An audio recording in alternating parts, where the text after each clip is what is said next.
All right, traders, what you guys are looking at is my screen. So without further ado, let's get into it. As you guys can see, pre-market analysis. I wrote this at 9:21 a.m. on the date of February 20th, 2026. So that was today. Um, SPY clear supply and demand zones, looking to see if how these levels react today. Yesterday traded choppy, today rejected its demand zone overnight and now holding its area of supply, looking to be patient. Short, with a target of 677.50. So let's start drawing out some levels. 677.50. Why? Because this is an area of supply previously. So an area that is being supported, you know, it doesn't have much area of supply underneath until about this level, right? So it has this gap. And then long this area of supply. So I was stating, um, as I was stating, clear area of supply and demand zones. So the supply zones is, we can see an area that's being supported here. And now it's being supported in the, right before market open. It's being supported here. And our demand zones, it's being rejected here, being rejected here. And then we see a rejection overnight in this same area.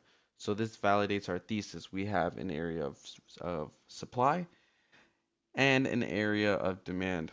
Um, To the left side of our screen, we have a huge flush down this day, so we have a gap to fill.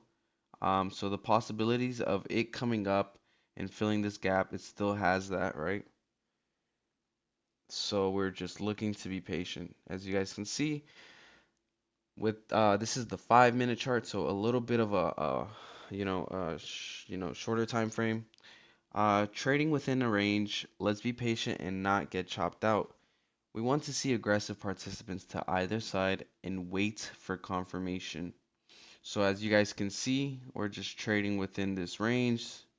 As I was stating yesterday, it was being extremely choppy. So you guys can see here, market open, it just within like 2 hours, it was just staying within this range and not really going anywhere. And then the only move was a move to the downside, but not really directional. It didn't give direction. It didn't really give anything to take on and put on risks. So today, one thing I did notice comparing to yesterday is we have a clear direction to the downside, right? Into our area of supply, right? And a rejection of our demand zone.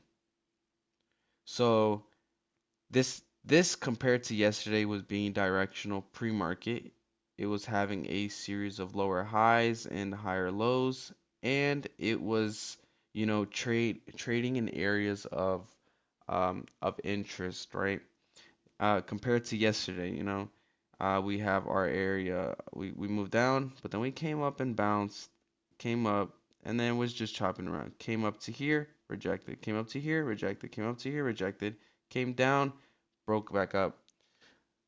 Non-directional, right? So pre-market, what I was looking at is this is having much more of a clear move. This is, you can read this and understand that this is in a downtrend. And now it's being supported pre-market at this key level, right? So let's get into the live trading session. Well, we'll see how this end up reacting. So as I was stating, I noticed this area of supply being supported, right? So we want to see how this key level reacts. You want to see how buyers and sellers, act in this area. And yeah, just wait for a confirmation. So one thing I'm gonna say is I was very, very tempted on taking this long here. I was extremely tempted to take this long here, but I trade options contract in the size of my account. I mean the size of my risk. Um, There was no way I could have got into this trade, especially um, the fact that we don't have yet much context other than it bouncing off area of supply. But this was extremely tempted. I had a good feeling this would go long, and what we're gonna end up seeing is it moving to the upside. So the idea I had was correct. You know, the idea I had was correct, but there was no way I was gonna take this trade because I have a rule set in place that I don't trade the first 5 minutes of market open, and that's just to give myself more context and more feel of the stock and to build a sense of direction, right? So I let this move go by. I decided not to take it. And then we see it pull back. So this was my first trade idea, my first actual trade idea I was looking to take. When this pulled back into this area, an area that was previously being rejected, it came back and it was acting as a support. Buyers had their orders here, so I was looking to see if I was able to get a retracement of this move and a possible entry. The risk to reward was there, and also I'm going to be trading with the trend with the aggression of the buyers to the upside, right? So, oh, okay. So right here is when it happened. Was it? Yeah, it should happen about here. It already happened. So this huge wick down, in complete honesty, it didn't give me room for an entry. And here I didn't at this point I decided not to take it. I yeah, I end up it didn't necessarily invalidate my thesis, and for me to take this trade would have still been a good idea. Um At this point, I just wasn't comfortable in taking it. Where I wanted to purchase this stock at was where I thought was a good price. It just didn't give me the entry point where I wanted to take it. It came back up here, came a little higher, and I knew if I wanted to take it, I was gonna have to, expand my my stop loss. So it's just a trade that I decided to skip out on. But as you guys can see, it would have, regardless of me stretching out my stop loss, it would have worked out. So this was a good idea. Here, also I was looking at for a long trade, but it's for the second pullback to work, it's less probable than this first one, right? Because this was the first move up, it came back, and then buyer stepped in again and then continued it. This is now at a much higher price, it's pulling back, but now it has, you're gonna have people starting to take profits, and you're gonna have more selling volume than what we would see before, right? But so I decided not even to try to take this. I didn't wanna. Oh, as you can see, this ended up not working. I drew out a level that this was area of rejection. It's now being supported. Um, Looking to get into this move. Now it's touching an area in which I had been supported previously. So I put my order. I want to see how this reacts. Oh, okay. So I wanted to actually cancel this order. I actually like by the time, yeah, you see I hit the X, but it still filled. So I'm like, oh shit. So like I'm already in the trade. Let's see if we can go break even as soon as possible. But I only went half size. So at the end of this trade, I didn't want to take it. I didn't want to take this trade. You know, um, I didn't get that validation that, you know. So I'm just trying to see if I can get a pop up going to break even and then just call it a trade. Let it do whatever it wants.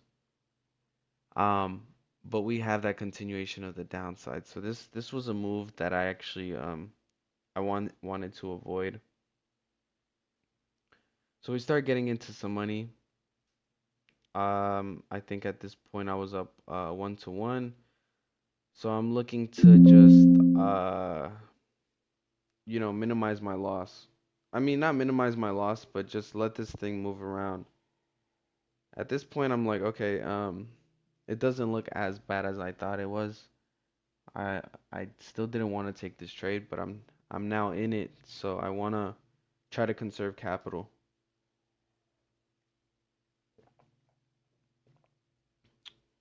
Which me not being comfortable in this trade, and especially if I'm trying to get into a point where buyers stepped in, buyers should be able to um step in and hold that move. But the fact that it's pulling back already, I end up losing, coming out with a very small loss, like a 0.25 of a loss. Um, I end up coming with a 2.5, point two of a loss. But if I had just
Hello, hello, hello. Okay, so my mic died, but pretty much, yeah, I don't know at what point my mic died, but yeah, this concludes this video. This was a day to take on risk, a day to take on risk. I don't know why my face is frozen here. But this was the day to take on risk, right? This was the day to take on risk. Yesterday was a day that was choppy, a day to not take on risk, right? Conserve capital. I lost half an R yesterday. Today I'm up 13 R. So fantastic trading today. It was a day to execute. I executed, took on my risk, followed my plan, I noticed I was buying at those highs, decided to buy when it pulled back, fixed that, corrected that when I needed to, started shorting the highs, periods of overextension. So this was a great day. This was a great day. I hope you guys learned something from this, and if you did, please leave a like, comment, and subscribe. And thanks for watching, and see you guys on the next one.